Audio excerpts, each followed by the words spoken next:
কিন্তু আমরা তো পুরো অভিনয় বুঝি না ভাই। আমরা শুধু এইটুকুই বুঝি, মাস্টার মশাই যদি স্কুল ছেড়ে চলে যায় তাহলে স্কুলের ছেলে মেয়ে প্রকৃতি সবাই রসাতলে চলে যাবে।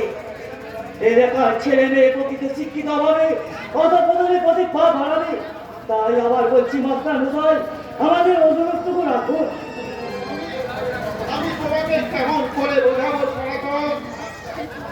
থাক থাক থাক, আর কেউ না বুঝলো আমি তো ঠিক বুঝে গেছি স্যার। আমারই পাপের ছাত্রী মাথায় নিয়ে আপনাকে স্কুল ছেড়ে করে যেতে হচ্ছে। আমার তো এই থালা এলাকার মানুষ হাহাকার করবে, তাই তাই আমি নিজের পাপের ছাত্রী দিতে নিজের পাপের ছাত্রী দিতে নিজে